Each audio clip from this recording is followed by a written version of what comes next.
El español en el libro, del Atlántico al Mar del Sur. Este es el lema que tomó el VI Congreso Internacional de la Lengua, que recientemente se desarrolló en la ciudad de Panamá, de la lengua española, nuestra lengua, nuestro idioma. Y para hablar de ello, de algunas de las ideas que allí se vertieron, que se reflexionaron, y de algunos de los retos que tenemos enfrente, estamos el día de hoy con don Jaime Labastida. Él es el director general de la Academia Mexicana de la Lengua. Don Jaime, muchas gracias por recibirnos. Gracias por esta conversación. Don Jaime es poeta, ensayista, filósofo, es un académico reconocido y desde el año 2011 preside la Academia Mexicana de la Lengua Española. Quisiera comenzar, señor Labastida, preguntándole sobre estas conclusiones del VI Congreso. Se puso sobre la mesa el tema del libro, su vigencia, su vitalidad, su papel como transmisor de la lengua. El mismo lema del Congreso, el español en el libro, pues ilustra la preocupación que había ahí frente a la aparición del libro electrónico y frente a otras formas. Por supuesto, también se habló de derechos de autor y de una singularidad de tópicos.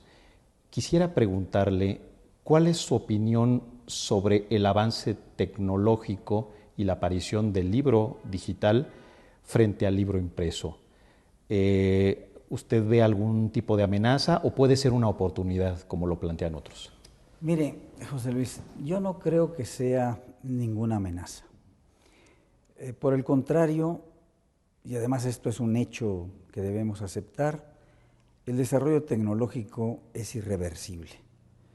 Y si la sociedad no se adapta al desarrollo tecnológico, pues digamos es una sociedad, y son casos aislados, que permanece estática y es finalmente arrollada por sociedades más dinámicas.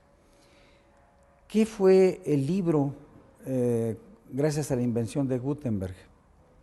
Pues fue la forma tecnológicamente más avanzada en ese momento, por la cual se desplazó de manera implacable a los pendolistas que antes hacían los libros a mano. Alabamos la invención de Gutenberg, diciendo que es una de las grandes revoluciones de la humanidad, y lo es, pero tenemos que asumirla en todas sus consecuencias. Lanzó a la miseria, lanzó a la calle a los que hacían los libros a mano. Y por supuesto, en ese momento causó alarma y algunos pendolistas pues protestaron. Y hubo quienes se opusieron al uso, digamos, industrial o incipientemente industrial de la palabra reproducida a través del libro. ¿Qué produjo esa revolución? Pues la difusión enorme de las lenguas vernáculas. Los primeros libros fueron, desde luego, libros en los que se reproducían textos latinos. El primer libro fue la Biblia, por supuesto. Pero la imprenta, digamos, le generó un trabajo enorme a una gran cantidad de personas, de modo directo en las imprentas mismas, pero luego democratizó la razón. Hizo que los libros entraran en las casas de los ciudadanos. Antes los libros eran manuscritos, estaban en archivos, había que ir a los conventos o a las bibliotecas en donde se encontraban. Unos cuantos tenían acceso a ellos, Muy solo pocos, los potentados. O los conventos. O los conventos. Nada más. Entonces el libro permitió la difusión de la palabra y democratizó, vuelvo a decirle, la razón.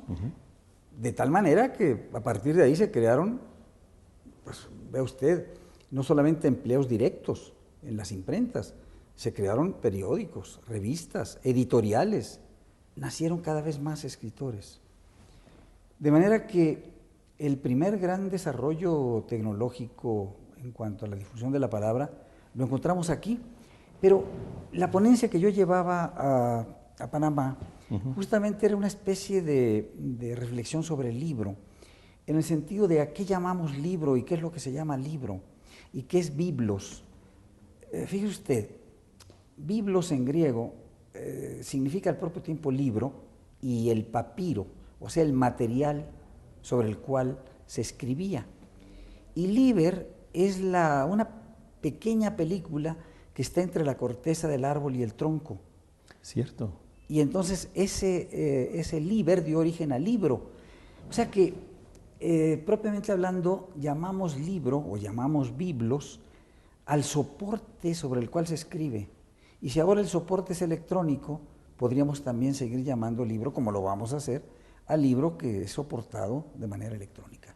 Yo no tengo ningún temor. Mire, es más, el problema, digamos, de los soportes electrónicos es que se mueven a tal velocidad, y usted lo sabe bien, usted trabaja en un medio de comunicación electrónico, las revoluciones son continuas, los cambios tecnológicos tan frecuentes, que luego a veces no hay compatibilidad, lo sabemos bien, entre un sistema y otro. El problema es que a veces no tenemos noción de ello. Como usted bien apunta, pues el papiro surge en el Antiguo Egipto, pero utilizaron otros mecanismos después los griegos y Por después supuesto. Surge el papiro. Y surge el papel. Perdón, surge el pergamino. El pergamino hecho sobre piel de un caprino. Así es. Y la forma también ha evolucionado, de los rollos, luego a la forma encuadernada y cosida. Bueno, es que antes se usaba cualquier medio, digamos, para poder grabar lo que uno necesitaba decir. Eran tabletas de barro cocido, se esculpía sobre la piedra, se pintaba sobre un muro. Yo ahí señalo que el gran egiptólogo, el descifrador de la piedra Rosetta, Jean-François Champollion, dice que todos los muros egipcios son especie de libros. Ajá. Y que hay dos tipos de libros, libros públicos y libros privados.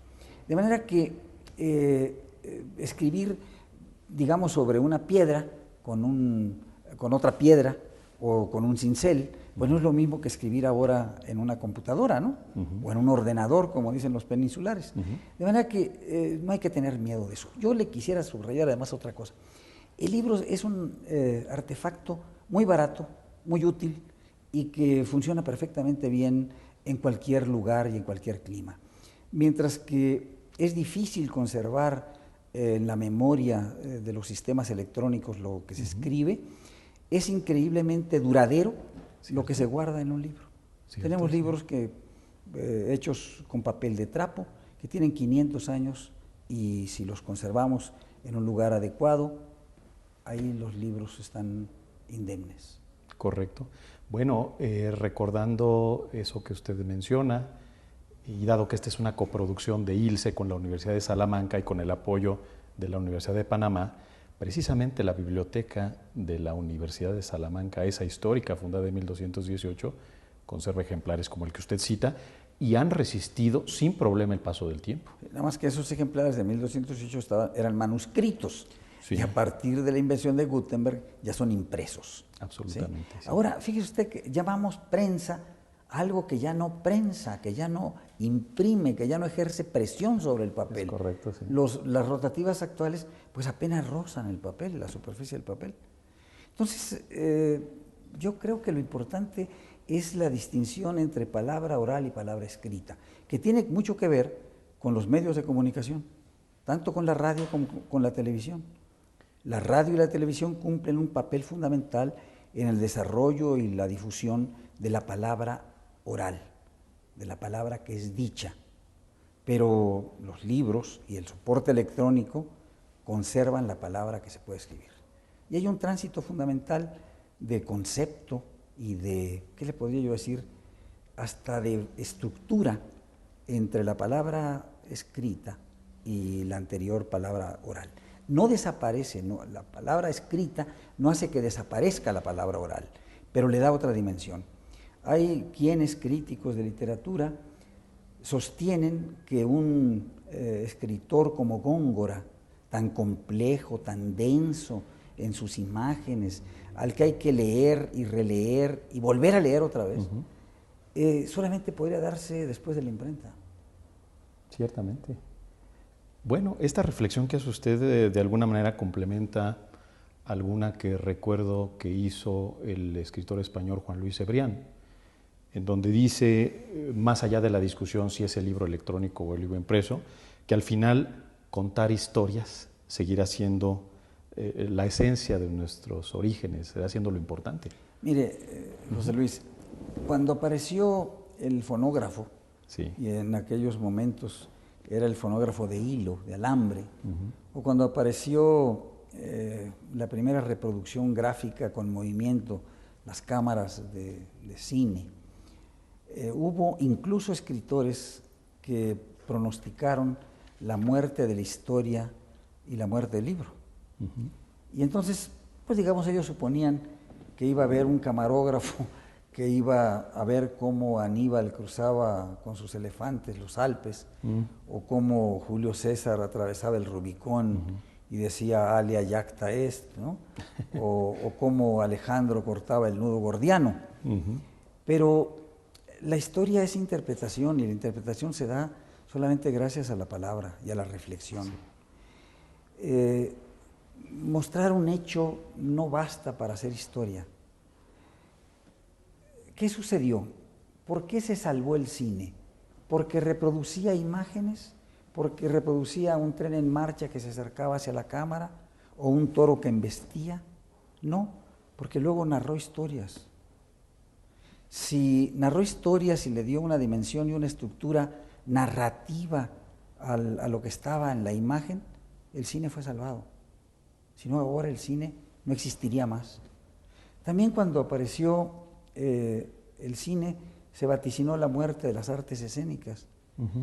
Y sin embargo... Como cuando apareció la fotografía, se anticipaba la muerte de la pintura, de los pintores, y llega en medio del surgimiento del movimiento impresionista, por ejemplo. Y cuando aparece la novela se dice que el siglo XIX es el gran siglo de la novela y que ya no hay poesía. Y los grandes poemas que ahora conocemos son del segundo tercio o del tercer tercio del siglo XIX para acá. Sí. Y Rimbaud y Stéphane Mallarmé y Gorostiza y Neruda son del finales del siglo XIX y todo el XX. Así que creer que un hecho de la evolución asesina a los anteriores es una pésima concepción de lo que es la evolución. Mi percepción, a la luz de lo que usted dice, es que más bien es un problema de mercados, un problema de industrias. Y ciertamente la industria editorial impresa ha perdido vigor. Le doy un dato que me llamó la atención. No creo que haya perdido vigor, Me refiero en cuanto a la forma de distribución y el perder mercado frente a otras empresas, sobre todo norteamericanas. ¿Le puedo yo ofrecer algún dato que contradice claro, esa impresión? Me encantará, sí. La difusión o la compra de material impreso por vía electrónica en cuanto a palabra en México no se acerca ni remotamente al 5%. Será el 2% de las ventas totales. Sí. Lo que sucede es que en México hay un mal mercado del libro en general, de cualquier tipo de libro. Yo he dicho, y se lo voy a repetir ahora, que el problema central es que México es potencialmente el mercado más amplio que puede existir para el libro en lengua española. Somos 115 millones de hispanoparlantes en el país. Sin embargo, Gonzalo Celorio lo enfatizó vehementemente. Así es, pero nuestro consumo de libros per cápita oscila entre 1, 1,5, no llega a 2.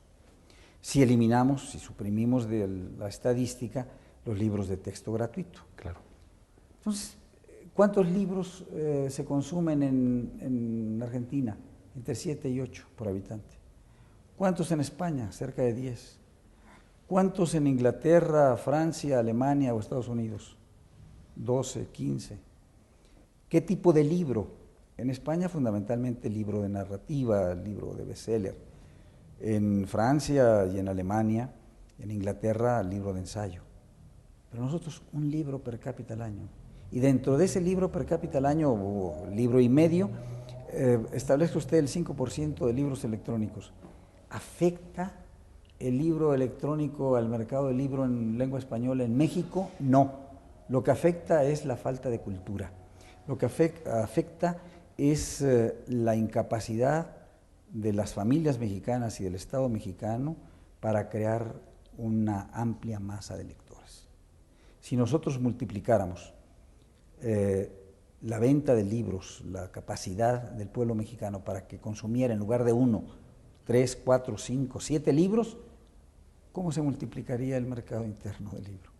Por 7 veces, por 8 veces, por 10 veces. A eso debemos de tender, no a generar falsos temores sobre el desarrollo del libro electrónico. Sí, lo comenté. Bueno, el caso mexicano, obviamente, usted lo conoce perfectamente y de primera mano.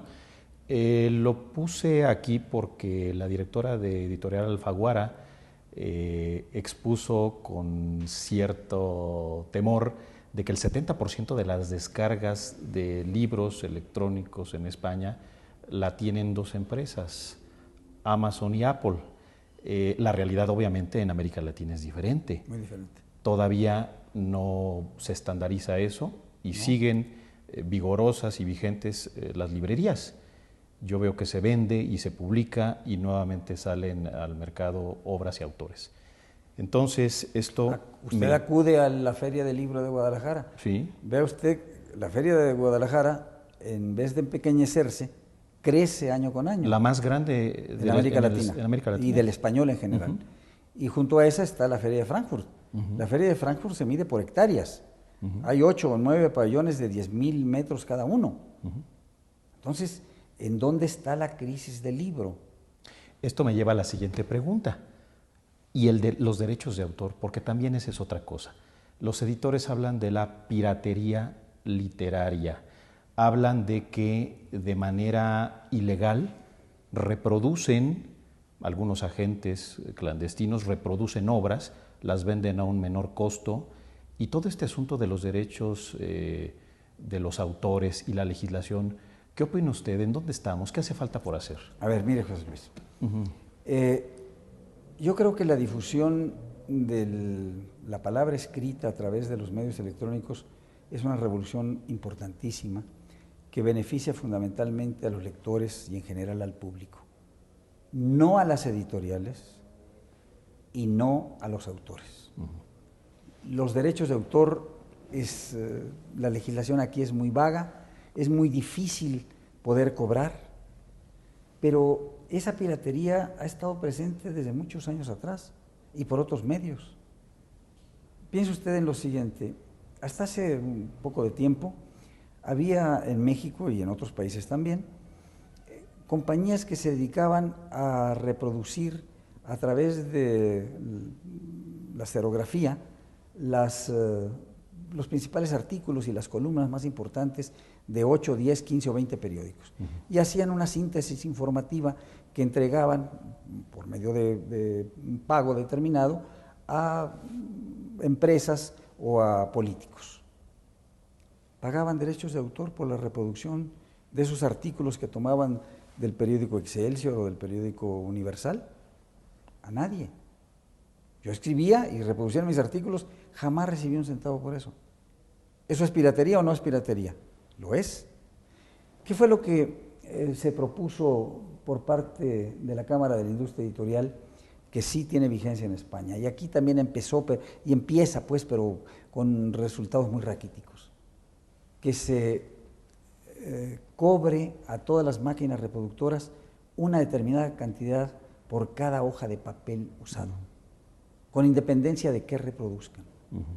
1 centavo, medio centavo. Hubo oposición. Incluso hubo oposición de la Secretaría de Educación Pública, porque se nos dijo que de esa manera se iba a impedir la enseñanza a los alumnos que reproducían capítulos de algunos libros de determinadas editoriales. Nosotros insistíamos en que no. Sí, porque no había lucro detrás de ello. No, bueno, que se reprodujera, pero que los que poseían o los que rentaban las máquinas entregaran a la Cámara de la Industria Editorial una determinada cantidad, que firmaran un convenio para pagar medio centavo. ¿Usted cree que eso incide en los costos? medio centavo o un centavo. Pues es escasísimo. Pero, ¿sabe usted cuántos millones, porque son millones de hojas, se reproducían? Bueno, pues lo mismo acontece ahora con el sistema electrónico. Bueno, es que el colombiano Héctor Abad puso sobre la mesa una cifra. Habló de 25 millones de dólares anuales que genera la piratería literaria. Ya me parece poco. No sé si sea solo en Colombia. Debe ser solamente en Colombia. No, es muchísimo más. Sí. ¿Cómo controla usted la reproducción de un libro en Kindle por una persona cualquiera? Bueno, este señor, el señor Abad, hablaba de que era tiempo de plantear una legislación universal sobre derechos autorales. Se puede, quizás se deba hacer. Debemos empezar por establecer esos principios jurídicos en todos y cada uno de nuestros países. Aquí en México existe, pero solamente unas cuantas instituciones lo han firmado y otras más se resisten a hacerlo. Pero eso, en última instancia, yo me daría por satisfecho con que se reprodujeran mis libros. Bueno, está bien, no me pagan, no importa. La poesía gana tan poco dinero. Muy bien. Que eso no incide. Le vuelvo a decir, lo más importante es que haya cada vez más lectores. Si a través de los medios electrónicos se desarrollara un buen lector y se desarrollara un buen escritor, yo me daría por muy bien pagado, aunque no me dieran un solo centavo de derechos de autor. Eso está muy bien. Bueno, platíquenos ahora, para ir concluyendo esta conversación, esta charla con don Jaime Labastida, sobre la Academia Mexicana de la Lengua. ¿Cómo está la academia? ¿Qué planes tiene a futuro? ¿Qué perspectivas observa? ¿Cómo visualiza el escenario para el español desde el sistema educativo y también desde las diferentes iniciativas que muchos ciudadanos y organizaciones han tomado? Mire, José Luis, usted empezó por decir que nuestra lengua es la lengua española y que hay que reconocer que México es el primer país de hablantes de la lengua española. Y usted en una entrevista que yo escuché afirma con mucha claridad que el español es a partir de que llega a América. Bueno, yo lo que sostengo es que el castellano, que era el dialecto de unos cuantos, bueno, ni tan cuantos, varios millones en la península, se hace lengua universal cuando cruza el Atlántico. Así es. Porque se vuelve la lengua franca en la que se entienden catalanes, vascos, gallegos y españoles. Pero es en la actualidad una lengua de carácter universal, que se habla en más de 22 países, que no hay, le disputa al inglés es la segunda lengua en Internet, digamos, en cuanto a número de hablantes es la segunda o tercera lengua del planeta, después del chino mandarín y junto con el inglés o el árabe, pero el árabe son 7 u 8 dialectos diferentes. En el caso, digamos, del chino mandarín, es una lengua que hablan, no sabemos si 1.300 o más millones de chinos, pero... Uno de cada 5 seres humanos, según las cifras. Uno de cada 5 seres humanos, pero solamente lo hablan los chinos. En cambio, nosotros hablamos el español en 22 países diferentes. Y hay 22 academias de la lengua española. Cierto. ¿Qué es lo que sucede en nuestro país? Yo creo que, siendo el primer país de hablantes de la lengua española, tenemos que hacer mucho por nuestra lengua. En primer lugar, darle el carácter de lengua oficial que no tiene. Le escuché a usted un discurso al respecto y me llamó la atención. Bueno, la mayor parte de la gente cree que nuestra lengua oficial es el español. México carece, constitucionalmente hablando, de lengua oficial. Yo sostengo, sin embargo, que en el plano internacional el español es nuestra lengua oficial porque cuando España no formaba parte de las Naciones Unidas, México exigió que el español fuera lengua oficial de las Naciones Unidas y lo logró. Y cuando fue nuestro representante, nuestro embajador en la UNESCO, Miguel León Portilla, exigió que el español fuera una de las lenguas oficiales de la UNESCO y lo logró. Yo le digo a Miguel, te felicito, desde luego, no pediste que fuera el náhuatl, no pediste que fuera el maya ni el purépecha, pediste que fuera el español. El español, vea usted, lo hablamos en México pues quizás el 95% de los habitantes del país. Sirve para la comunicación entre todos nosotros, incluyendo los pueblos originarios. Los pueblos originarios se comunican entre sí no en sus lenguas propias, porque hay 11 familias lingüísticas, se nos dice ahora. Eso es extraordinario. 68 agrupaciones lingüísticas o lenguas y 364 variantes lingüísticas. Y de todas ellas, su lengua franca es el español. Se entienden entre ellos en español. Pero además el español nos hace que nos comuniquemos con todos nuestros hermanos de América y nos hace comunicarnos también con nuestros hermanos del otro lado del Atlántico. Y no solo eso, el español es una lengua universal porque tenemos el 10% de los premios Nobel de Literatura en lengua española. Cierto. Señalo yo esto, mientras que el portugués, que tiene 300 millones de hablantes, tiene uno solo. Sí. Bueno, pues porque el español es una lengua que ha producido literatura de primer orden en el terreno universal y debe producir filosofía de primera magnitud y ciencia de primera magnitud, originalmente escrita en lengua española. Estos son los retos a los que tenemos que enfrentarnos.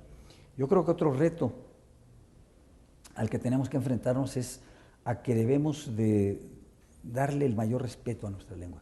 Por eso digo que debe ser reconocida como la lengua oficial del país.